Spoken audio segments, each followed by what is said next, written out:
dúpẹ́ fún ọjọ́ tòní orí ọ̀fẹ́ àti àánú làrígbà láti wà láyé lọ́jọ́ tòní kábíyèsí rẹ̀ lẹ́dùnmarè àmọ́ lóore ò torí pé ìwọ náà ni ọba lánàá ọba lónìí ọba tó ti wà kí ohun gbogbo tó wà òun náà ni ó sì máa wà nígbà tí ohun gbogbo ò tún ní sí mọ́ akíwògbẹ̀ yìí olùfẹ́ wa káàkiri àgbáńláyé akínyínkàbọ̀ sórí àkọ́tún ètò yìí ètò àtúpalẹ̀ àwọn òwe ìròyìn ìkànnì amóhùnmáwòrán Wisdom Yard náà làwà yìí bọ́ọ̀lù ojú ọjọ́ ṣe lọ́dọ̀ yìí ń bẹ̀rù atúntì rùdé lónìí gẹ́gẹ́ bí ìṣèwà bí ọkọ̀ típà alárùdálẹ̀ ọdún àyàdébẹ̀rẹ̀ lónìí.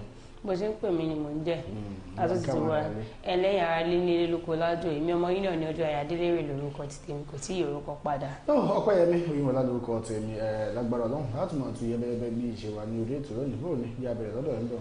tó ìdí tí mo fi kúrò nínú ẹ̀sìn Islam tí mo fi di kìrìsìtẹ́nì rèé Adéwálé Àyùbá òun ló sọ bẹ́ẹ̀.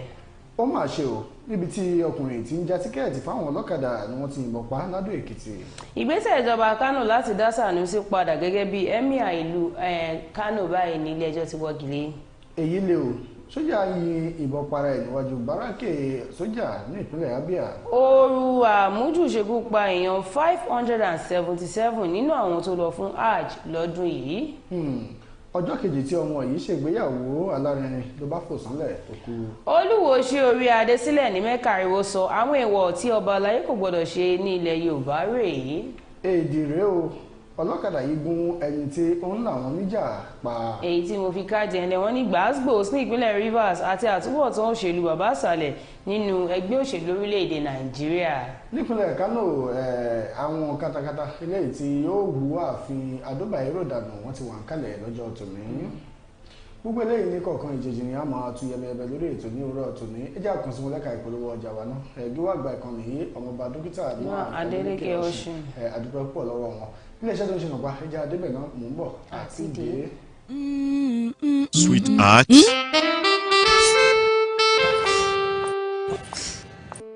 I can't afford to be late for this meeting. Give me the same excuse every day. I always tell you the truth every.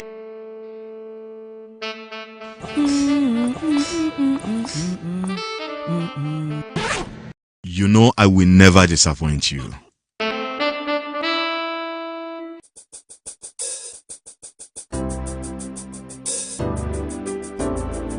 Everyone needs a hero like Nokpa. After Nokpa, It is always Nokpa. Nokpa for management of power. Ẹ káàbọ̀ padà láti ẹ̀ka ìpolówó ọjà wa ọdún àyẹ̀wò ló bá ń ṣíde. Bẹ́ẹ̀ni èyí tí mo fi ṣíde ó ní ìdí tí mo fi kúrò nínú ẹ̀sìn Islam tí mo fi di kìrìsìtẹ́nì rẹ̀ Adéwálé Àyùbá àwọn ló sọ bẹ́ẹ̀ wá gbogbo èèyàn ló mọ Adéwálé Àyùbá gẹ́gẹ́ bí onífújì ṣùgbọ́n láti ọdún 2010 ni bàbá ti kúrò nínú ẹ̀sìn Islam tí bàbá ti di kìrìsìtẹ́nì. Láwọn béèrè lọ́wọ́ bàbá nígbà tí ó ṣe ìfọ̀rọ̀wérọ̀ pẹ̀lú gbajúgbajà sọ̀rọ̀sọ̀rọ̀ ni Tẹ́jú Babyface pé kí ni ìdí tí bàbá fi di yóò fi kúrò nínú mùsùlùmí tó fi di kìrìsìtẹ́nì. Wọ́n láìpẹ́ yìí ló ṣàlàyé ìdí tó fi kúrò nínú ẹ̀sìn Islam tí wọ́n bí sí tó sì di kìrìsìtẹ́nì láti ọdún 2010. Nígbà tó ń ṣàlàyé ìdí tó fi di kìrìsìtẹ́nì Àyùbá sọ pé mo yan Jésù Kristi láàyò nítorí tí ó kéde pé èmi ni òtítọ́ ọ̀nà àti ìyè ohun tó wù mí lọ́kàn ni ó sì máa ń mú inú mi dùn bá ṣe pé èèyàn pẹ̀lú Ọlọ́run tó yàn láàyò máa ń ti ọkàn wá ni. Ó nígbà tó ń wà nínú ẹ̀sìn Islam ṣé wọ́n máa rí òun ní mọ́ṣáláṣí kò sẹ́ni tó máa ń béèrè lọ́wọ́ òun pé ṣé òun kírun wákàtí márùn-ún òun pé ó ń tó wọ́rọ̀ ayé òun kan ẹnìkankan ó ní àwọn òbí èèyàn nìkan ló lè báyàn sọ̀rọ̀ lórí ayé rẹ̀ ará ìta kò lè ṣe bẹ́ẹ̀ rárá bí wọ́n bá sọ fún mi tí mo sì ní kí ló kàn wọ́n kọ́ kí náà fẹ́ ṣe sí ó ní kódà gan ibi tó ní tí mo bá fẹ́ fi bá Ọlọ́run sọ̀rọ̀ torí pé òun ò gbọ́ èdè Lárúbáwá òun ò sì mọ kéwú tóun bá fẹ́ bá Ọlọ́run sọ̀rọ̀ òun nílò láti lọ bá àwọn àfáà kọ́kọ́ bá òun bá Ọlọ́run sọ̀rọ̀ ni ó léyìn ò sì lè ṣe ẹ̀sìn Islam bẹ́ẹ̀ ni yóò bá lọ sí ilé kéwú wọ́n ṣùgbọ́n ní ẹ̀sìn Kìrìsìtẹ́nì gbogbo ẹ̀ ni ọbaṣá ti gbé ó ní Adéwálé Àyùbá lórúkọ tí òun jẹ́ ṣùgbọ́n òun jẹ́ Jóòbù báyìí ní Bíbélì. Wọ́n ní kọ́dà àga àwọn kan máa ń wọ̀ pé bó ṣe jó ní fújì òun máa ń mu ọtí òun máa ń yan àlè ó níyàwó kan pé lọ́lọ́run yọ̀ǹda fún òun sì yan àlè. Àdúgbò àpẹẹrẹ tó dáa nù kálukú ló ní láìtì sí opinion rẹ̀. Kódà gan ojú tó ti sọ de ó ní torí pé òun di kìrìsìtẹ́nì ó ní gbogbo àwọn táwọn tó ń ṣe tọ́jú olórin púpọ̀ nù wọn mùsùlùmí ni wọ́n táwọn sì jọ ń gbàdúrà ó ní nǹkan tó bá wo ní kálukú òun ló lè ṣe fúnra rẹ̀ ó ní àwọn èèyàn ní kílé tí ẹ dàbí ẹni 40 ọdún nígbà tẹ́ jẹ́ ẹni ọdún 19 59 years ó ní ìdíje torí pé náà ẹdún nìkan ó ní òun mọ nǹkan tí òun jẹ ó nígbà mi òun lè mú tí láì máa fi mílíkì sí òun ti fi búrẹ́dì jẹ torí òun mọ pé nǹkan tágọ ara òun fẹ́ nù gbọ́dọ̀ láwọn ọ̀kan tó ti wà ní bèbè 60 70 ó mọ̀ gbẹ́ díẹ̀ mú mi gbà tí ẹlẹ́mìí ó béèrè ẹ̀ lọ́wọ́ mi. ọ̀pọ̀lọpọ̀ èèyàn wà á rí wọ́n mú ọmọ ẹlẹ́gbẹ́ òkùnkùn kan níbi tí wọ́n ti ń ṣe ìfọ̀rọ̀wánilẹ́nuwò ọmọ ọdún mélòó ni ó ní ọmọ ọdún 36 36 years ó máa dàbí ọmọ 50 bí ọmọ 59 ló ṣe tó bá ní tí over 50 pé kò tí over 60 ìwọ́gọ́ jìyàn ìyẹn tó bó ṣe lora ẹ̀ káàmù mú tó lora ẹ̀ ń lò kúlò ogun àṣìlò ogun àti bẹ́ẹ̀ ọlọ́run aṣàánú wa wọ́n máa ṣe ò níbi tí ọkùnrin tí ń já tíkẹ́ẹ̀tì fáwọn ọlọ́kadà ni wọ́n ti yìnbọn pa ò ní Àdó Èkìtì ìbẹ̀rù àti ìpayà ló gba ọkàn gbogbo àwọn èèyàn ìlú Àdó Èkìtì ní pàtàkì jùlọ àwọn èèyàn agbègbè Òkèsà pẹ̀lú bí àwọn kan tí wọn kò tí ì mọ̀ ṣe ṣàdédé da ìbọn bo ọkùnrin kan níbi tí ó ti ń já tíkẹ́ẹ̀tì fún àwọn ọlọ́kadà Aláròyé gbọ́ pé àárọ̀ kùtùkùtù ọjọ́ Ìṣẹ́gun Tuesday ọjọ́ 18 oṣù yìí ni àwọn méjì kan tí wọn kò tí ì mọ̀ tí wọ́n wà lórí ọ̀kadà yìnbọn fún ọkùnrin tó máa ń dúró sí oríta mẹ́rin kan tó wà ní àdúgbò Òkèsà àti ní Àdó Èkìtì níbi tí ó ti máa ń já tíkẹ́ẹ̀tì fún àwọn ọlọ́kadà wọ́n fi kún un pé pẹpẹ ní kété tí wọ́n yìnbọn fún ọkùnrin yìí ní àìmọye ìgbà wọ́n sì rí pé ó kú dáadáa ni wọ́n bẹ̀rẹ̀ sí yìnbọn sókè kí wọ́n lè ráyè sá lọ eléyìí ló fà á táwọn èèyàn kò fi ní àyè àti yàbò wọn ní agbègbè náà. àwọn ọmọ rẹ̀ wá ní kì í ṣe pé àṣìta àbọ̀ ló bà. wọ́n dúró wọn ní òyìnbó. nígbà tó fi yìn látọ̀ ẹgbẹ́ mi bọ́ lẹ́nu ẹ̀ rárá ṣùgbọ́n àwọn èèyàn dájú ó sì mú ìbọn ó sì dàpọ̀ ẹnìkejì tó bá jẹ́wọ́ ní kíní ọ̀hún bá bóun ní òṣèré lára ẹ̀ níjọ́ mo ní àǹfààní àti rí bí ọ̀tá àbọ̀ ṣe gun tó ẹ̀rọ ọlọ́run bá mi pé gbogbo àwọn tó kúkú ìbọn ikú oró náà kú. bọ́tà àbọ̀ ṣe gun tó. iná mo sọ. bí abẹ́rẹ́ bá gún ọ lọ́wọ́ òun bó ṣe gùn tó. so o láǹfààní àti fọwọ́ mu. gẹ́ni o bó ewúwo lọ́wọ́ ẹni. kó mo bó ṣe wúwo tó gígùn nǹkan lọ́wọ́. torí mo lẹ́ni tó ní kíní èyí tó tiẹ̀ tèmi tiẹ̀ rí gbà wọn náà kì í ṣe àwọn èyí tí ó gùn náà lọ títì àwọn bí oní kíní náà ni ṣùgbọ́n mo ti rí àwọn èyí tó gùn yẹn mi ní àǹfààní àti mú ìyún sọ́wọ́ nígbà tí àwọn alọ́kó ló ń kígbe nígbà wọn aṣọṣẹ́ ni wọ́n sì dábàá jiná tó bo bàbá tó bí ń lọ́mọ ọmọ kan ti ṣe gbà ó ní kálukú ṣe lọ nígbà ajílára ọjọ́ kejì là ń rí. àwọn irinṣẹ́ wọn lẹ̀. ilé àgbọ́dọ̀ bàyàn kó má tú kó má pò fòló kó má ṣe kíni. ọlọ́run ló máa ń sọ̀yàn ó dàbí ọ̀rọ̀ kan tèmi àti èèyàn kan sọ lánàá wàá rí ẹlòmíì ó ṣeé ṣe pé àwọn kan ló fẹjọ́ ọ̀dọ́mọdékùnrin yìí sùn àwọn ìka apànìyàn yìí tàbí kó jẹ́ pé nǹkan ní ṣé yẹ ọba wọn. nǹkan tó ṣókùnkùn sí ẹ̀dá kedere ní báyìí níwájú Ọlọ́run. wọ́n ní ilé-ẹjọ́ ti wọ́gi lé ìgbésẹ̀ ìjọba Kánò láti dá Sànúsí padà gẹ́gẹ́ bí Emir àti ìlú Kánò báyìí o torí ọ̀rọ̀ òun báyìí nísìn à ń pè é lówó tẹ́lẹ̀ ni ó ti ń láàárọ̀ nú báyìí nísìn kò sì sí ilẹ̀kẹ̀ má jà sílé má jà sóko ibì kan sáà nílẹ̀kẹ̀ òun ó jà sí ẹ kúkú jà àwọn méjèèjì kẹyìn ẹlòmíì káwọn pé kò sẹ́ni tí pọ̀ wọn lọ sí èyí Kánò ní Sànúsí ní gómìnà ọlá ilé ẹjọ́ ní Àdó Bayero ni wọ́n ní ilé ẹjọ́ gíga tó wá jókòó ní ìlú Kánò ti wọ́gi lé òfin tí wọ́n fi yọ Aminu Àdó Bayero gẹ́gẹ́ bí Emir àti ìlú Kánò tó fi dá Muhammadu Sanusi kejì padà sí ipò Emir nígbà tó gbé ìdájọ́ rẹ̀ kalẹ̀ onídàájọ́ Abdullahi Muhammed Liman ní ìgbésẹ̀ tí ìjọba gbé yìí ó tako òfin ìpínlẹ̀ Kánò àti la bákan náà ní ilé ẹjọ́ tó wọ́gi lé yọ nípò àwọn orí adé mẹ́rin Bichi Rano Karayi àti Gaya tí wọ́n yọ nípò pẹ̀lú Emir Aminu Àdó Bayero wọ́n ní àwọn tí wọ́n gbé lọ ilé ẹjọ́ náà àwọn ní kọmíṣánná iléeṣẹ́ ọlọ́pàá ní ìpínlẹ̀ Kánò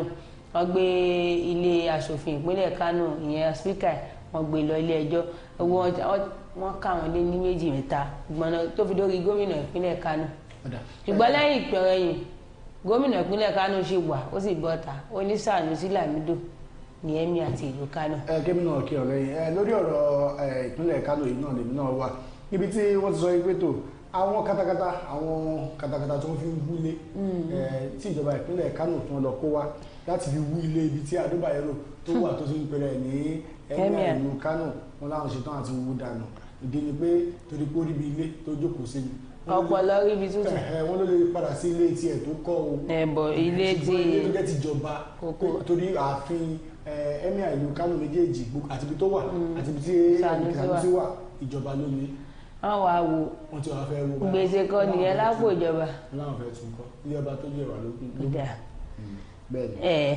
wọ́n ní eléyìí ìròyìn tó ṣe bẹ́ẹ̀ ní bani nínú jẹ́ púpọ̀ ni wọ́n ní oru àmójúṣekú pa èèyàn 577 nínú àwọn tó lọ fún hajj lọ́dún yìí wọ́n ní ó kéré tó èèyàn 577 ni wọ́n wá láti onírúurú orílẹ̀-èdè ní oru àmójúṣekú pa nínú àwọn tó lọ fún hajj lọ́dún yìí ní Saudi Arabia gẹ́gẹ́ bí iléeṣẹ́ ìròyìn AFP ṣe sọ ọ̀pọ̀ àwọn èèyàn tó kú yìí ló wá láti ilẹ̀ Áfíríkà kí ló dé ebó mú ilẹ̀ Áfíríkà kí ló dé akílẹ̀ tá ń kó ní pèépèépè wọ́n ló kéré tán 303 nínú àwọn èèyàn yìí ló wá láti orílẹ̀-èdè Egypt nìkan gẹ́gẹ́ bí ìròyìn tí AFP fìdí rẹ̀ múlẹ̀ ṣe ṣàlàyé èèyàn tó dín díẹ̀ ní mílíọ̀nù méjì 1.8 million ló lọ fún hajj ọdún 2024 yìí gẹ́gẹ́ bí ohun tí ìjọba Saudi sọ iléeṣẹ́ ẹ̀rọ amóhùnmáwòrán Saudi sọ lọ́jọ́ ajé tó kẹ́yìn iṣẹ́ hajj ti ọdún yìí pé ojú ọjọ́ gbóná ní ìwọ̀n 51.8 Celsius ní mọ́ṣáláṣí ńlá ìlú Mecca iṣẹ́ hajj jẹ́ ọ̀kan lára òpó márùn-ún tí ó wà nínú ẹ̀sìn mùsùlùmí èyí tí mùsùlùmí tó lágbára rẹ̀ gbọ́dọ̀ lọ lẹ́ẹ̀kan ó kéré tán ní ọjọ́ ayé rẹ̀ aṣojú ìjọba ní Jedida Abedilia Dadas ló kéde ìpapòdà àwọn aláàjì márùn-ún láti Morocco ó ní àwọn tó kú yìí ní àìsàn bíi ìtọ̀ ṣúgà ẹ̀jẹ̀ ríru lára tẹ́lẹ̀ kí mẹ́ta nínú wọn tó kú sínú yàrá wọn ní ilé ìtura tí wọ́n wà aṣojú ìjọba Tunisia náà kéde àwọn 23 nínú àwọn tó lọ sí hajj láti orílẹ̀-èdè náà ló kú èèyàn 11,227 lórí ìrìn àjò lọ sí Mecca lọ́dún yìí láti Tunisia iléeṣẹ́ ìjọba Senegal tó ń rí sí àwọn náà kéde títí wọn wọ́n ní èèyàn 12,860 ló lọ sí hajj láti Senegal kí ló dé. 1.8 million. kí ló dé. olùdókòwò ẹgbẹ́ ni wọ́n kó jọ. kí ló dé àwọn yìí ò sí wọn ò sì ṣe ní kínní o Nàìjíríà ò ṣe ti wọn àwọn ọmọ tó bá sọ ní sàwámọ̀ pé ọ̀rọ̀ wà ńlẹ̀ a bá lọ sọ báyìí àwọn Nàìjíríà ò gbà mọ́ wọn ni. àbí o ẹ jẹ́ àkọsí wọn ní ẹ̀ka ìpolówó ọjà wa nígbà tá a bá dé padà á máa tẹ̀wájú àbójú ẹ̀rọ ọba àgbé òkè à ń bọ̀ àti dé. When life breaks into the beautiful splendor of nature, and the kids can't just resist the temptation to explore to its zenith with the full assurance that the perfect backup is on the way for a perfect refilling. Nokpa, we always come to the rescue anytime, anywhere, any day, anyway, anyhow, round the clock. The family just can't get a better companion aside Nokpa. Nokpa Abba Mixture, the family's best bet. With Nokpa, healthy living is guaranteed for me and my family.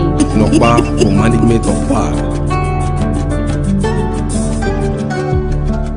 ẹ káàbọ̀ padà láti ẹ̀ka ìpolówó ọjà wa lọ́dọ̀ tèmi bí ìròyìn kan tó gbomi lójú ẹni díẹ̀ nílé náà ṣe o sójà yìnbọn pa ara rẹ̀ níwájú báríkè àwọn ológun sójà kan olóògbé sájẹ́ǹtì CSM Vitali ló wò sùsùn tó sì yìnbọn pa ara rẹ̀ síwájú géètì báràkì kan eléyìí tí wọ́n ń pè ní 14 Brigade Headquarters ní Goodluck Ebele Jonathan eléyìí tó wà ní agbègbè Ọ̀hàfíà ní ìpínlẹ̀ Abia ẹ̀ka iléeṣẹ́ ológun orílẹ̀-èdè yìí kan tí wọ́n ń pè ní 144 Battalion Forward Operation Base FOB níléèwé gíga Nwa High School ní àbàyí ní ìjọba ìbílẹ̀ Òsìsì ọmọ ní olóògbé náà ti ń ṣiṣẹ́ tẹ́lẹ̀ kó tó di pé ó gbẹ̀mí ara rẹ̀ gẹ́gẹ́ bí àṣegbọ́ olóògbé náà tó jẹ́ ọmọ agbègbè Òpó-Àlà níjọba ìbílẹ̀ Ngọ̀pá-Àlà nípínlẹ̀ Imo làwọn aláṣẹ iléeṣẹ́ ológun orílẹ̀-èdè yìí àtàwọn ọ̀rẹ́ rẹ̀ gbogbo ní àwọn tí ń wá láti nǹkan bí ọ̀sẹ̀ méjì sẹ́yìn wọn kò rí níbi iṣẹ́ bẹ́ẹ̀ ni wọn kò sì rí ní ilé tí ó ń gbé ṣùgbọ́n níṣẹ́ ló ṣàdédé yọjú síbi iṣẹ́ ní ọ̀sẹ̀ yìí tó sì lọ tààràtà síwájú géètì báràkì àwọn káwọn ọ̀rẹ́ rẹ̀ tó mọ ohun tó ń ṣẹlẹ̀ wọn ni ó ti gba ìkòròjà lọ́wọ́ ìfara nípa yíyọ̀bọ̀n síra ẹ̀ tó sì yìnbọn síra ẹ̀ pa. ọ̀rọ̀ lágbára pọ̀. ṣe orí ìgbà tí iléeṣẹ́ ológun sọ̀rọ̀ wọn láàárín àwọn ọmọ kan tó fà á tó fi wà pálapàla tó wù. ìwà pálapàla ló wù ẹ bá wádìí ẹ lọ wádìí ẹ bó ṣe ṣe kó jẹ́ pé ọ̀gá kan lé ń bi kántọ́mẹ́ǹtì ó lè jẹ́ pé ó ní lára ni tó sì pẹ́ mi òun ò lè gbé mọ́ gbọ́n nísìnyí tó ti kú báyìí nísìnyí àwọn yòókù ló pa rẹ̀ ni kò sẹ́ni tó máa lè sọ pé nǹkan báyìí pàtó ló fa ìdí tó ṣe pa rẹ̀. nǹkan tí èèyàn wà kan sọ pé tó bá rí ológun àmà ní iṣẹ́ sọ́jà wò yìí. aṣọ wọn ni. aṣọ nìkan tẹ bá mú wàhálà àtẹgbin tó wà nínú ẹ bá wọn dáwọ. ìtọ́ ìlú jẹ́ pé tíyàn bá ṣe yamayama sí wọn lójú pópó báyìí wọ́n lè dàgbà jù bẹ́ẹ̀ ni ọmọ frustration tó wà lára. àbí sọmọjà tó ń jẹ bọ̀ láti ìjọ tí ń bọ̀. wọ́n ní Olúwo ṣe orí adé sílẹ̀ ní Mẹ́kà ariwo sọ àwọn èèwọ̀ tí ọba aláyé kò gbọdọ̀ ṣe ní ilẹ̀ Yorùbá rè àtìmọ̀pójúmọ́ kan àrà kan ní fún Olúwo ti ilẹ̀ Ìwó ọba Abdulrasheed Adéwálé Àkànbí àwọn àni bó ṣe jẹ́ pé ọ̀pọ̀ ìgbà ni àwọn èèyàn máa ń rí nǹkan sọ nípa Olúwo ṣe social media sensation person lẹ́nu yìí òun àti ìkínílẹ̀ kan jọ máa gbé pọ̀ ìdààmú àdúgbò wàhálà wọ́n ní lẹ́yìn tí fọ́tò ẹ̀ lù sórí ayélujára bí tí ọba ti ṣí orí ní Mẹ́kà ọba sì lóhun òṣàdédé ṣí orí ọba àwọn ọba lòun ṣí adé fún wọ́n ní ìlú Mẹ́kà jẹ́bi tó jẹ́ pé kò mọ olówó kò mọ tálíkà kò mọ pò tó dìmú lórílẹ̀‐èdè ibi tó bá ti wá ó bá ti débò sí dandan kí gbogbo yín ṣí orí.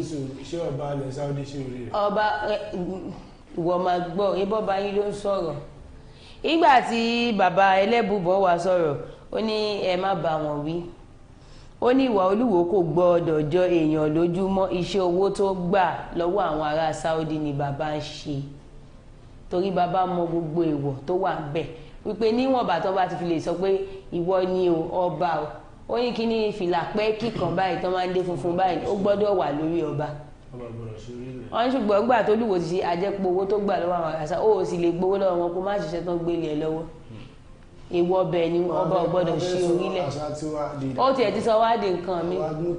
àtọ̀hún lè wá abáyọ tó ń fi gbé wọnú tó bá rí àṣejẹ tó ń ṣe fún. ọ̀gbọ́dọ̀ máa ṣe fún. tó ń gbé sáàrin ọba tó gbọ́n ẹni ògbọ́n láwọn ẹgbó. ó mà ṣe ọjọ́ kejì tí ọmọkùnrin yìí ṣègbéyàwó alárinrin ló pò sólẹ̀ tó bá ló kú o títí di àsìkò tí à ń kóró yìí jọ lọ́wọ́ ló jẹ́ pé inú ọ̀fọ̀ ńlá àti ẹ̀dùn ọkàn làwọn ẹbí ará àti ojúlùmọ̀ géńdé ọkùnrin kan olóògbé Daniel Adole tó kú ní ọjọ́ kejì tó ṣe ìgbéyàwó alárinrin kan wà báyìí o Aláròyé tó gbéròyìn ọ̀hún gbọ́ pé ọjọ́ ọdún iléyá ní ọjọ́ àìkú Sunday ọjọ́ kẹrìndínlógún oṣù kẹfà 2024 yìí ni olóògbé náà ṣe ìgbéyàwó pẹ̀lú olólùfẹ́ rẹ̀ ní ilé àwọn òbí rẹ̀ tó wà ní agbègbè Òjìgìnì Àdìkò níjọba ìbílẹ̀ Òbí ní ìpínlẹ̀ Benue ṣùgbọ́n nígbà tó máa fi di ọjọ́ kejì ní ọjọ́ ajé Monday ọjọ́ kẹtàdínlógún oṣù yìí kan náà ni ariwo ẹkún ńlá ti sọ nílé rẹ̀ tí wọ́n sì kéde rẹ̀ pé ọkọ tó ṣẹ̀ṣẹ̀ ṣe ìgbéyàwó alárinrin tán ti fò sánlẹ̀ ó sì ti kú pátápátá. ìṣẹ̀dáwọ̀ ní burú àmín orí wa ò ní gbábọ̀dé àmín torí kò sí bíyàwó òun ó ṣe òpó ni ó ti gbòòkà ó máa ṣopó náà mo sọ ó ti gbòòkà ó ti gborúkọ ọkùnrin ọba jẹ́ pé lọ́nà náà sì wà rí sí i yóò kàn sunkún ṣẹ́jú díẹ̀ wọn ó ti gbàgbé ṣùgbọ́n ní ti ẹni tó ẹ̀ṣẹ̀ sóyún kọ what God has joined together let no man asunder ikú padà asunder àwọn báyìí nísìn. àwọn ìbò ẹlẹ́gẹ̀ẹ́ rẹ̀ lẹ́yìn tí mo fi káàdì ẹlẹ́ wọn ní gbàgbós ní ìpínlẹ̀ Rivers àti àtúbọ̀tán òṣèlú bàbá àṣàlẹ̀ nínú òṣèlú orílẹ̀-èdè Nàìjíríà tá a bá wòye nǹkan tó ń ṣẹlẹ̀ ní ìpínlẹ̀ Rivers dáadáa rí pé gbàgbós bàbá àṣàlẹ̀ ọmọ òkè òun ló fa wàhálà lórí orílẹ̀-èdè wọn ní Nyesom Wike àti Simlife Fubara níjà wọn ti nípọn sí báyìí èyí tó fẹ́ da omi àlàáfíà ìpínlẹ̀ náà rú ní nǹkan bí oṣù kẹwàá ọdún 2023 níjà náà bẹ̀rẹ̀ àmọ́ ó túbọ̀ lágbára sí iwájú sí lẹ́yìn tí ààrẹ orílẹ̀-èdè Nàìjíríà Aṣíwájú Bọ́lá Ahmed Tinubu gbìyànjú láti yanjú rẹ̀ ọ̀pọ̀ èèyàn náà ló gbàgbọ́ pé àwọn aṣòfin ìpínlẹ̀ ọ̀hún kò sí lẹ́yìn gómìnà Fubara nítorí bí wọ́n ṣe ń ṣe àtìlẹ́yìn fún Wike wọ́n á dárúkọ àwọn ìpínlẹ̀ tí wọ́n ti ṣe bàbá àṣàlẹ̀ àti ọmọ òkè torí ọmọ òkè ní Fubara bàbá àṣàlẹ̀ ní ìpínlẹ̀ Ọ̀yọ́ ní ìkíní láàrin Ládọjà àti bàbá Adédìbú táwọn ti jólóògbé báyìí nísìn bàbá Adédìbú ní 65 million tí wọ́n san fún Ládọjà gẹ́gẹ́ bí owó ìlú òun ò mọ̀ gba 15 million bẹ́ẹ̀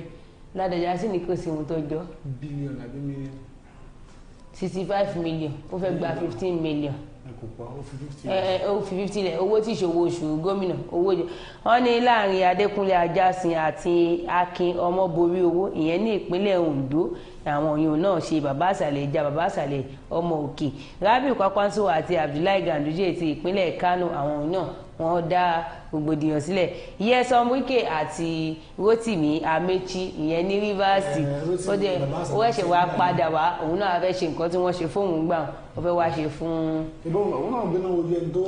ti dọ́dọ̀ wọ́n lọ́mọdé tó bẹ̀rẹ̀ tó wòde àgbà.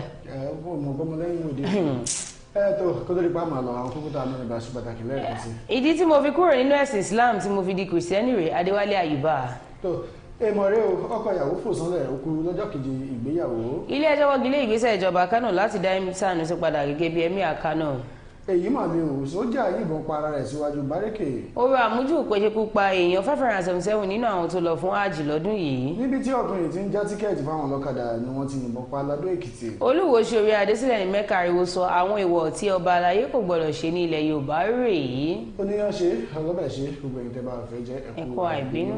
lágbára ọlọ́run agbára láwùrà bí ó tún di ọjọ́ òní. ọjọ́ ajé. lágbára ọlọ́run kó tó di bá tún pàdé lórí àkọ́tún ètò yìí wọ́n ní ojú rẹ̀ báyìí ní à ń sọ̀rọ̀ àtàrí ojú rẹ̀ láti fi owó yóò máa tẹ̀lé gbogbo alágbára ọlọ́run ẹ máa yáṣẹ́ ọpẹ́yẹmí oyinwọlá lórúkọ tèmi àti ẹnìkejì ń tajú mọ́ títí ìgbọ̀ yín. ọjọ́ ìrìn adélérè lórúkọ ti tèmi. ẹ máa fi ìgbádùn ṣayọ̀ dàbọ̀.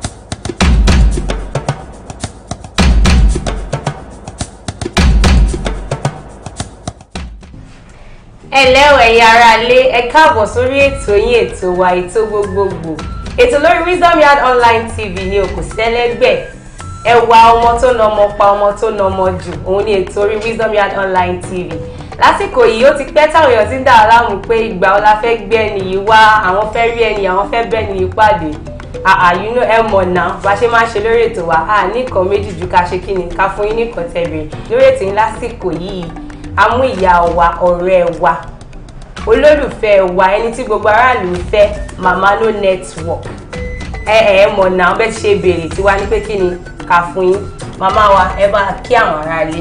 mọ́mí jí o ẹjọ́ tó yọ lọ́mú ìbẹ́ ní kọjá nínú ṣọ́ọ̀ṣì o tábàlì tó fẹ́ jọ sùn ìrọ́ ọlọ́pàá wọlé. ẹ bá wa kí àwọn aráalé tí ń retí ẹ bá wa kí wọn. ayélujára mi ò lè bẹ ní bọ̀dìjà torí kíni lórí ọ̀rọ̀ kíni yẹn. mo ò ní kẹ bẹ́ẹ̀ nìkankan ẹ bá wa kí wọn ẹ bá wa kí wọn. kí àwọn aráalé. nǹkan tí a sọ béèrè lọ́mi ni pé ṣé mo ká báíbù mo ká báíbù mi dédé. ẹ bá wa kí àwọn ará ilé ẹ bá wa kí àwọn ará ilé wọn àwọn tó ń dúró tó fẹ́ wòye ẹ bá wa kí wọn. èmi máa gbé kọtẹ́ sọ ni ẹ kú lé làǹkárá rẹ ṣe dára alábá ẹ̀yin fáǹsì mi ṣe wà pa.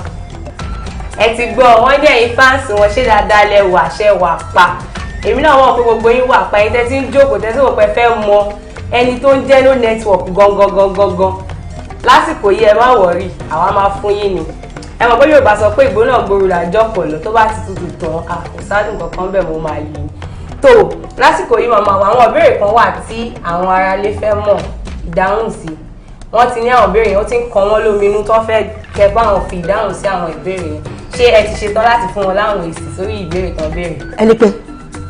ṣé ẹ ti ṣetán láti fún wọn ní èsì sí àwọn ìbéèrè tí wọ́n ń béèrè. kò sí nǹkan méjì tí mo ń ṣe torí àwọn fáǹsì náà ni mo ṣe wàá gbòòrò ohun tó bá bí mí léèrè mi ṣetán láti dá wọn lọ. ẹ ti gbọ́ wọ́n ní nǹkan tẹ́ bá ti bi àwọn léèrè làwọn máa bá yín fi èsì sí tó kábọ́ sórí ìbéèrè kìíní wọ́n ní àwọn ọmọ yìí sí no network àwọn ọmọ orúkọ yín gangan wọ́n fẹ́ kẹ́ bá wọn dá orúkọ yín gangan fáwọn aráalé. orúkọ tèmi ni Àtinúkẹ́ tí gbogbo ẹ̀yin olólùfẹ́ mi ti mọ̀ sí mama no network àwọn míì tó máa ń pè mí ní oskonto àwọn míì máa ń pè mí ní màmá lára àwọn míì ń pè mí ní etí kálé kò sórúkọ tó pè mí tí mi ò jẹ́ o. ẹ ti gbọ́ o fún ìbéèrè yìí tẹ́ sọ pé ẹ mọ orúkọ wọn láwọn jẹ́ oskonto àwọn jẹ́ màmá etí kálé màmá no network àwọn dẹ̀ tún jẹ́ orúkọ tó bá wù yìí kẹ́pọ̀ wọn ní gbogbo orúkọ tó ti dá sílẹ̀ yìí so a ní ká bọ́ sórí abala kejì èyí tó ṣe gbòógì nínú àwọn ìbéèrè yìí náà a ní ká bọ́ sórí abala kejì èyí tó ṣe gbòógì nínú àwọn ìbéèrè yìí wọ́n ní báwo ni ẹ ṣe alábàápàdé orúkọ no network yẹn gangan. stage la lọ ṣe lọ́dún náà lọ́hùn so torí stage ni àwa fi kọ́ṣẹ́ YouTube tá wà nísìn so stage tá wà lọ ṣe yẹn babaláwo yẹn wá sọ pé nǹkan tóun bá ti sọ ni kí n máa sọ tẹ̀lé òun o nǹkan tóun bá sọ pé kí n sọ pé so bàbá ò tí wàá bẹ̀rẹ̀ kò ì bẹ̀rẹ̀ yẹn kémi bàbá sọ pé mi ì tí bẹ̀rẹ̀ kò sí ìyá mi bá ní kò tí bẹ̀rẹ̀ kò tí ìyá àwa mi ì tí bẹ̀rẹ̀ sì ṣe ní sùn àníṣe ní sùn náà mo kọ́ pé nínú hall yẹn everybody pariwo so láti gbà ni mo ti bẹ̀rẹ̀ inú network. ẹ ti gbọ́ o wọ́n ní lórí stage àwọn ò tí ì bẹ̀rẹ̀ eré gbogbo kìíní orí stage bàbá sọ pé kọ́ sọ pé àwọn sọ pé ikọ̀ mi ibi kan ti gbé orúkọ No Network jáde yẹn mo lérò pé ẹ̀yin olólùfẹ́ wọn ń gbádùn ètò yìí ètò náà ni pẹ̀lú màmá No Network ní Wisdom Yard Online TV kásáré lọ orí ìbéèrè kẹta wọ́n nínú gbogbo ipa tó wà nínú eré òṣèré kí ló dé tó fi wá jẹ́ pé No Network yẹn gangan lẹ wá yàn láàyò. Nǹkan tó ṣẹlẹ̀ ni pé nǹkan tó Ọlọ́run bá ti sọ ó máa ṣẹlẹ̀ náà ni kò ṣe pé mo dédé yàn láàyò Ọlọ́run sọ pé ibi tóun ti fẹ́ gbàgbé mi jáde nìyẹn then mo dẹ̀ wá wò pé wọ́n fáìn wò máa pọ̀ fáìn jẹ́ pẹ̀lú àwọn àtàdé fáìn àgbọ̀dọ̀ máa ṣe rọ́ọ̀lù fáìn jẹ́ láṣẹ wò pé ká ṣe Ọlọ́run dẹ̀ sọ́dọ̀ tọmọ àná. ẹ̀yin lẹ̀ yóò pẹ̀ fáìn ọmọ tó lọ ọmọ pa so nǹkan tó jẹ́ kẹ́ máa ṣe ẹ̀kẹ́ máa kó ipa No Network kékeré nìyẹn pé kẹ́yìn ṣe nǹkan tó yàtọ̀ sí ti gbogbo èèyàn. tó ìbéèrè kan tó wá ṣe pàtàkì tó ṣe kókó tó wu àwọn olólùfẹ́ yín láti mọ̀ torí wọ́n nífẹ̀ẹ́ bọ́ ṣe máa rí yín bọ́ ṣe máa bẹ́ẹ̀ máa ń dẹ́rìn pa wọ́n tẹ́ máa ń pa wọ́n lẹ́rìn wọ́n á fẹ́ mọ̀ pé ṣé lóòótọ́ lẹ ti lọ́kọ òmíràn. ẹ ṣe gbogbo ẹ̀yin fáǹsì mi ṣáà ti mọ̀ pé bọ́kọ bá kọ nínú ọkọ náà la máa padà fẹ́ bí ọ̀rọ̀ wọn àgbàlagbà wọn ní bí ẹnìkan bá da fáànù ẹnìkan náà ló máa kú lóòótọ́ ni kò sí rọ́ńbẹ́. nǹkan tẹ́ ẹ̀ ń sọ fún àwọn olólùfẹ́ yín nísìnyí pé ẹ ti fẹ́ ẹlòmíràn ẹ sì pẹ̀lú ọkọ yín táwọn èèyàn mọ̀ yẹn lọ. irọ́ rárá mo ti fẹ́ lómi o. ṣe ti gbọ́ fún àǹfààní ẹ̀yin tẹ́ ẹ̀ sọ pé wọ́n sì wà ní ọ̀dọ̀ ọkọ wọn tó ń fẹ́ tẹ́lẹ̀ wọ́n láwọn ti kúrò àwọn ti ní ọ̀dọ̀ ẹlòmíràn ọ̀dọ̀ ayọ̀ yín. yes ẹ ti mọ̀ Mr. Tolúwani. wọ́n ti dárúkọ wọn fún wa o Mr. Tolúwani. Ọlọ́run àṣẹ lórí ara yín kalẹ̀. àmín. tó mẹ́ẹ̀ ká béèrè ìbéèrè kan tó tún ṣe gbòógì jù kí ló mú yín bẹ̀rẹ̀ eré orí ìtàgé gbọ̀ngàn kí lẹ wò pípẹ́ ẹ̀kọ́ jí pé ẹ̀kọ́ pé kíní yìí ló fẹ́ mú mi ṣe eré orí ìtàgé kí ló mú yín ṣe. kì í ṣe pé mo dédé jí pé mo fẹ́ ṣeré orí ìtàgé tí lè rí Ọlọ́run bá fẹ́ ṣe náà ibì kan lè máa. mú yín bẹ̀rẹ̀ eré orí ìtàgé gbọ̀ngàn kí lẹ wò pípẹ́ ẹ̀kọ́ jí pé ẹ̀kọ́ pé kíní yìí ló fẹ́ mú mi ṣe eré orí ìtàgé kí ló mú yín ṣe. kì í ṣe pé mo dédé jí pé mo fẹ́ ṣeré orí ìtàgé tí lè rí Ọlọ́run bá fẹ́ ṣe náà ibì kan lè máa ti gbà. ọmọ ọ̀gá mi tó kọ́ mi níṣẹ́ tíátà ní agbègbè Ṣómólú Kálẹ̀wá tíátà group ó jẹ́ ẹ̀kọ́ tó jẹ́ pé ó láì kó máa jó kọ́ṣẹ́rá kìíní káàkiri so wá pè mí gbà pé Kúdí tó wá bá wa jó kàtẹ́jọ́ kò tí tó tẹ̀ fi ń wà lára nìyí tí ẹ máa fojú sí tíátà yìí náà orin kó wá kọrin kó dẹ̀ máa jó wá ní àwọn orin báwo kí n máa jó báwo ó ní kí sábà mo á lọ sí ìyàzá wọn so láti ibi tí mo ti lọ sí ìyàzá náà ni mo ti bẹ̀rẹ̀. so rìhásà ló gbé yín ní eré orí ìtàgé. bẹ́ẹ̀ni.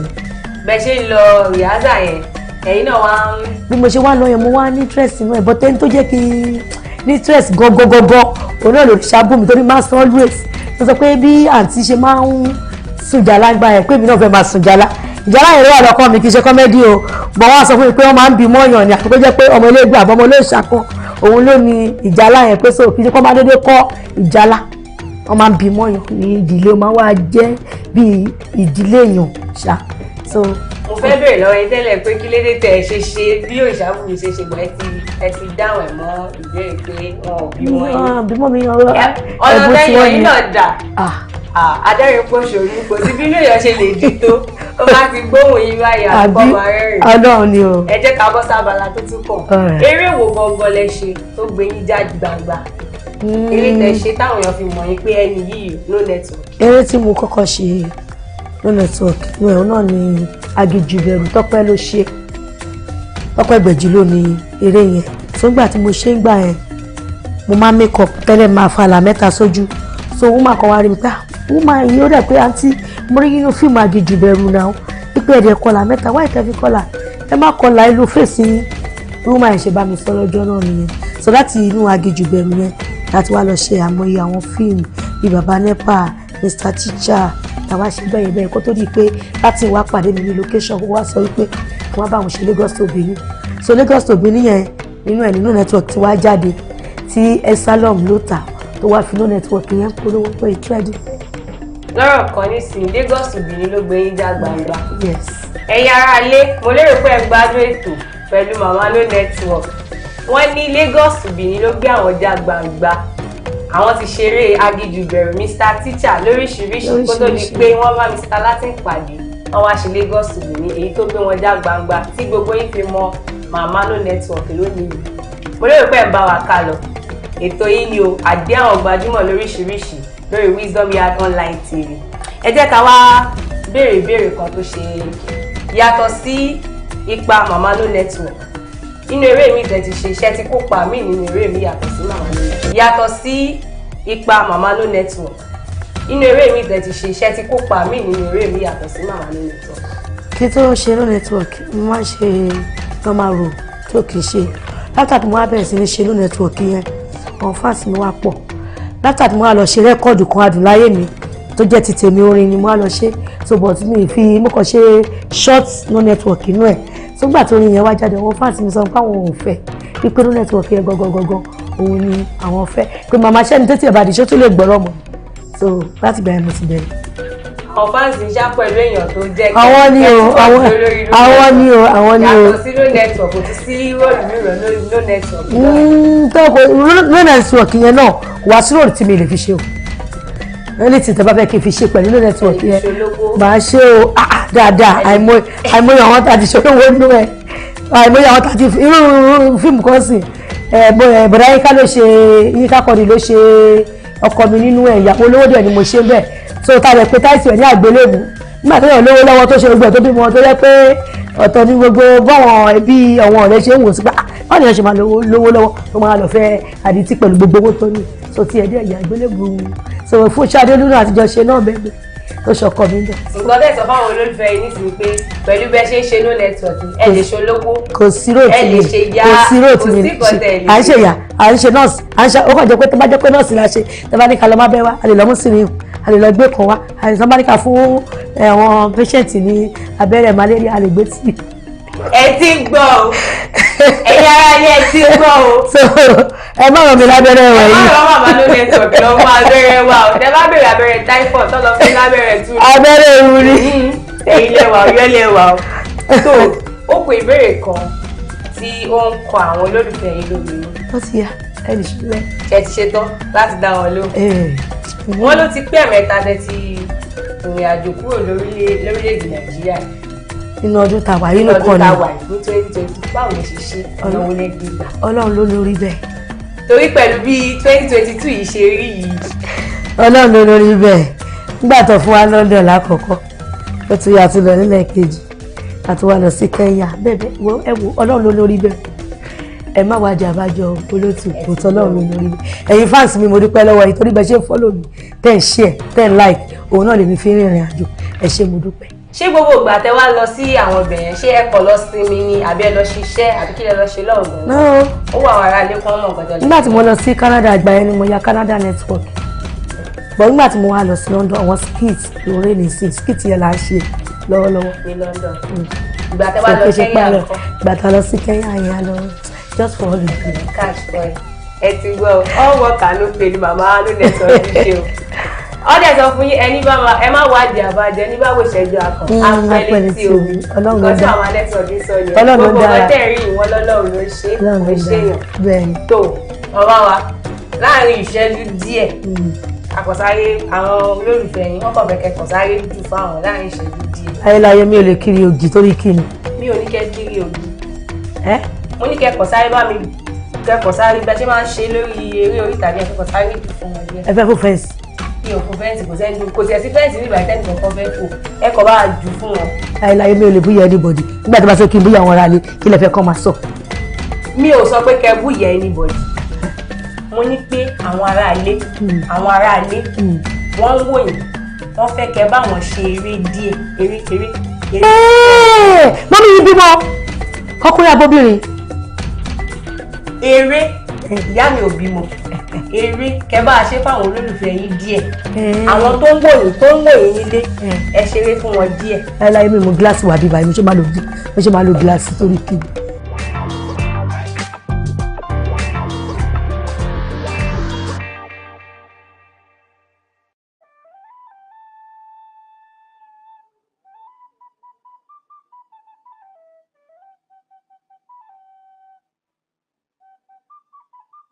Oh, one that God is telling us to make sacrifice? Chombo wa Jenny. Is he coming down to eat them? Me, I cannot waste my harvest, yo. I will now give it to somebody. Go possible. Me on short there. Me will be late to be. She let me have fun. Me will fun lele yo. This one cannot be wasted. A word tomboy. Look at this fool. I too know. So gullible. No common sense. Can he eat this fat ram? Baba mi gan kì í ṣe irú ọ̀dẹ̀ báyìí lẹ́yìn kó bí tẹ̀lé mi. Just look at him. Cain, please come and help me to carry the ram for the sacrifice. It is too heavy. Abel, can't you say I'm also busy here? You are too greedy and foolish. Why can't you pick the one you can carry? Or there. Amukumeko. Choropala unjeroni. I will mind my business. I will carry it by myself. It's better. Or the aponu. Ole oloju kokoro.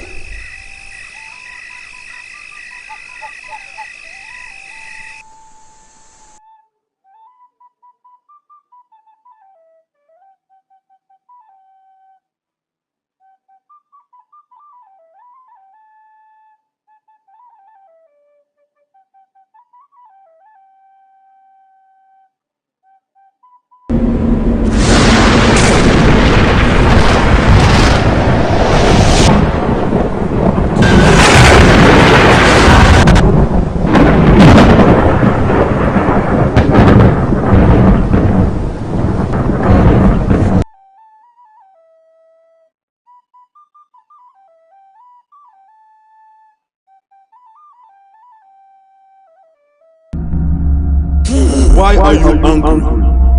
And why has your countenance fallen? If you do well, will you not be accepted? And if you do not do well, sin lies at the door. And its desire is for you, but you should rule over it.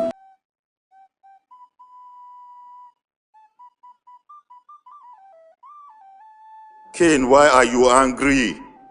I have brought you some food. You should be tired by now. Come and eat. I said you should take your food away. I'm not eating.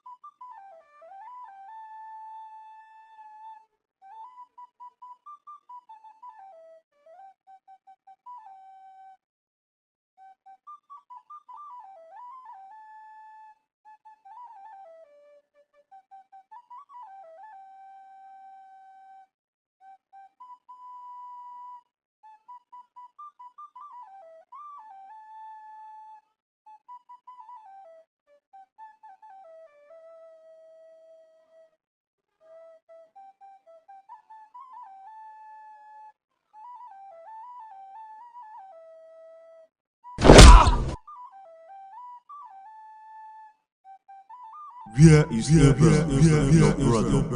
I don't know. Am I my brother's keeper? Am I his keeper? What have you done? The voice of your brother's blood cries out to me from the ground. So now you are cursed from the earth, which has opened his mouth to receive your brother's blood from your hand. When you till the ground, you shall no longer yield. A fugitive in a vagabond shall be on the earth. My punishment is greater than I can bear.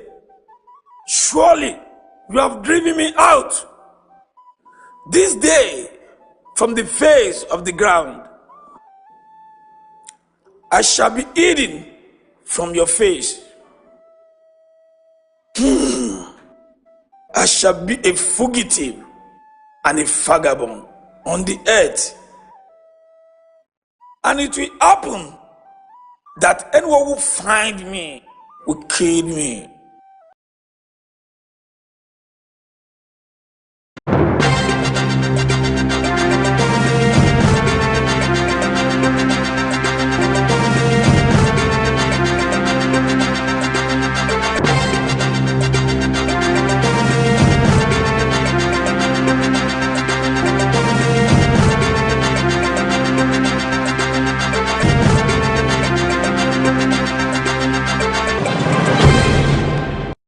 Good morning, good afternoon, good evening. You're welcome to another edition of News Review brought to you by Wisdom Yard Television. I am Odwayo Adelere. And with me in the studio this morning, I'm Rochi Miorilo. Good afternoon, good morning, good evening, viewers all over the world, wherever you are watching us. Please keep on watching WYTv. You're welcome to another edition. Thank you for always staying glued to WYTV. And our sponsor still remains Nokpa Herbals. Nokpa Herbals deals with Nokpa Herbal mixture, Herbal Co, Herbal tonic, Herbal bitters, Herbal flusher, Herbal energy powder. Whichever you need, you can send a DM or call the number 0701010859, and you can as well bring your adverts to this show and as well be a sponsor for this program. You know we did on the show, breaking news are made to the top. We'll go on a short commercial break. When we come back, we discuss on the one we feel we should discuss, but we will not be the only one talking. You can also drop your own comments in the comment section while we rub minds together. On Punch newspaper, the first one here states, after Salah, tomatoes, pepper prices remain high as North groans. Cholera, death toll rises to 37 as Lagos records 401 cases. Federal government begins 2.7 trillion naira subsidy debt probe and lists Auditor General. 10 billion naira fraud, Yaya Bello nephew's trial resumes July 15. On Vanguard newspaper we have, Kano government kicks as court removes Sanusi as emir. Again, LASTMA impound 40 vehicles using illegal garages. Southwest governor tackle food scarcity. Daily Post newspaper have, Nigeria's problems well known, offer solutions not excuses. Peter Obi tackles Tinubu's government. Kogi, hand over Yaya Bello to EFCC, okay to Ododo. Wike Fubara, no individual can pocket rivers, Asari Dokubo. These are the news I made it to the top today. Let's go on a short commercial break. When we come back, we'll continue from where we stop. Don't go nowhere, stay tuned. We'll be right back. When life breaks into the beautiful splendor of nature, and the kids can't just resist the temptation to explore to its zenith with the full assurance that the perfect backup is on the way for a perfect refilling. Nokpa, we always come to the rescue anytime, anywhere, any day, anyway, anyhow, round the clock. The family just can't get a better companion aside Nokpa. Nokpa Herbal Mixture, the family's best bet. With Nokpa, healthy living is guaranteed for me and my family. Nokpa for management of power. Welcome back to our short commercial regards our sponsor Nokpa. So without wasting much of our time, 10 billion naira fraud, Yaya Bello nephew's trial resumes July 15. Okay, let's go into the body of it. Okay. Justice James Omotosh of the Federal High Court, Abuja, on Thursday adjourned to July 15 the trial of the Chief of Staff to the Kogi State Governor Ali Bello and his co-defendant Dauda Suleiman in an amended money laundering cases. The charge was instituted by Economic and Financial Crimes Commission, EFCC. The defendant, who is a nephew of the immediate past governor of the state, Alhaji Yaya Bello, was arraigned before the Federal High Court in Abuja over his alleged complicity in the diversion of over 10 billion naira from the state treasury. Well, one thing I do say was that everybody that has found or has seized the opportunity of becoming state president or state governor or holding a post in the state have seen it as an opportunity at least to pack money from the treasury of the state. But one thing we urge the present government to do, because I want to believe they are one. No one is left out, because when you go through since Buhari came on board, that's the so-called APC. What Buhari kept on saying was that he's going to make sure he fight corruption till his last breath. Those money that were being retrieved, that were being recovered, what was it used for? What was the money used for? At the end of the day, we end up borrowing. So that's why at times I do tell people not to put Nigerian matters on their head. Because if there is not taken, they will just... Yes, exactly the point. He's facing trial alongside Suleiman, while the anti-graft agency told the court that other individuals in the alleged fraud and money laundering, including one Abdulsalami Ojo, the cashier of Kogi State House of Administration, were at large. Equally listed to be at large in the amended charge marked FHA/ABJ/CR/550/2022 was ex-Governor Bello, who has since been declared wanted by the Anti-Graft Commission. At Thursday sitting, a witness of the EFCC and staff member of the Access Bank, Olomo Egoro, was cross-examined by the counsel for Bello, Abubakar Aliusan. During the cross-examination, the eyewitness admitted to the court that there was no lodgement or withdrawal linked to Bello in the exhibits before him. He said those working in the compliance unit of the bank were not the ones running and maintaining the server of the bank, from where information on bank transactions were generated. He added that it was the duty of bank's ICT department to manage the server. So now we have a lot of people that will be dragged along this issue. If we look at it very well, Yaya Bello actually, he really misused and this same man was the one that came out. Yes. Now, and it was the one that came out that says he's contesting for the presidential. I just wonder if by mistake we at the end of the day, this man what would have become the fate of Nigeria? And we say, okay, let the young grow and let the young go. And he's one of the youngest. He was one of the youngest governor then. I see a reason why all these people are actually running away from the youth. You see? Look, I now see one of the reasons why these people are always even those that are, even though the old campus that are there. There was this lady, that one of the senators, she's minister, that was probed 4 months into office. Better Edu. 4 months into office. Better Edu. A young lady as well. Do you know the lady went to their church to the extent in which she was given Thanksgiving that she came, that they prayed for her, that she wanted to hold the post in this country. At the end of the day, God granted her prayer request. I didn't say it's the wrong thing for God to grant you your prayer request. You see, let me tell you this, attitude and your religion is different from each other. They are two different. It is your attitude that will now proclaim the kind of religion you belong to. Because with what Better Edu did now, a lot of people will say, okay, if Christianity go to the... I would rather be an unbeliever than to join the Christian... It is well. Nigeria's problem well known, offer solutions, not excuses. Exactly, not excuses. So because there is a place in the I think one of the punch paper that says let the poor breathe. Now the president came out to say let Nigeria endure. Please, can you listen to this? I'm listening. They said Nigerians should endure while you splash 14 billion to renovate your private home in Abuja, and 4 billion naira on the one in Lagos. Okay. That was one. Let the poor endure. Nigeria should endure while you slash 21 billion naira to renovate new VP's house in Abuja and called it reconstruction. They then splash another 2.5 billion to renovate the old VP house, the Aguda house. Then another 3 billion naira on the one in Lagos. Okay. Let Nigeria endure. Yeah, we're enduring. Another one on Nigeria should endure. Why you splash 10 billion to build car garage for lawmakers who are less than 500 people because you need them to pass any request you send to them. Nigeria should endure while your son flies the presidential jet as a which is including going to play golf. We should endure. Nigeria should endure when you signed all 500 billion for palliative from the supplementary budget in July 2023, and it was looted just few months.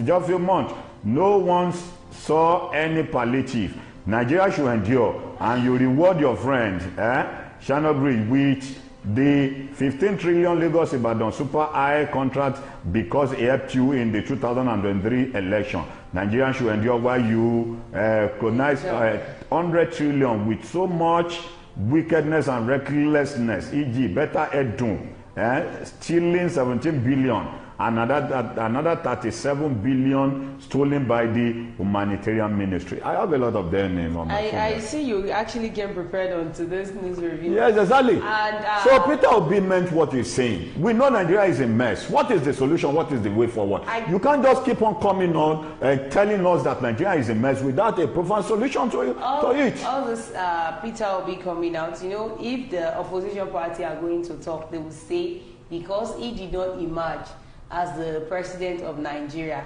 But my thing is, my own is, let's leave the part this aside, the fact that he contested for the president of Nigeria. He has been coming out to say the truth.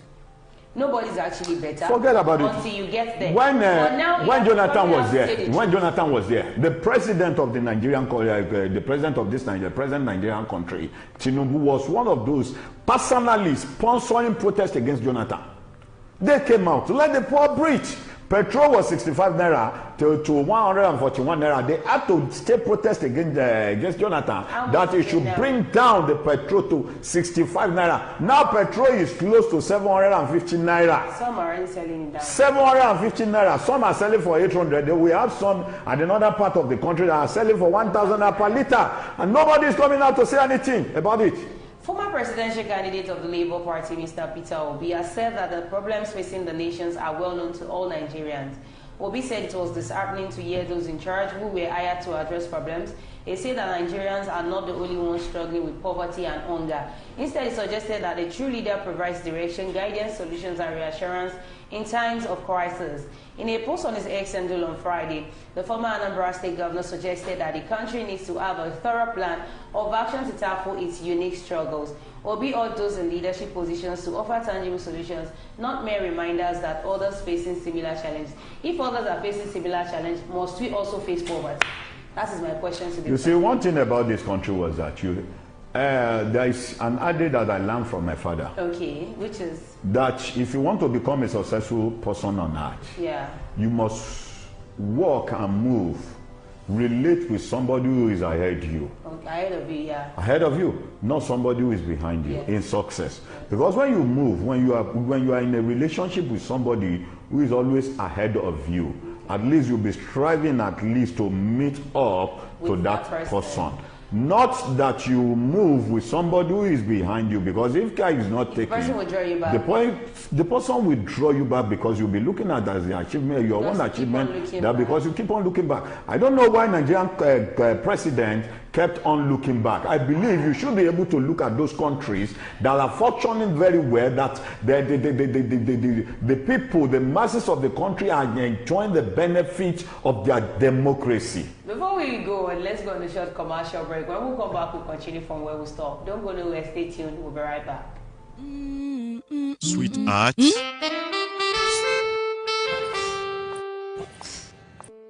I can't afford to be late for this meeting. Give me the same excuse every day. I always tell you the truth every.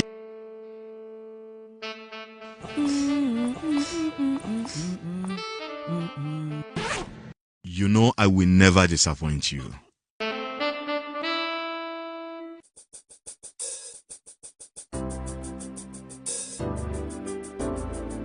Everyone needs a hero like Nokpa. After Nokpa, it is always Nokpa. Nokpa for management of power.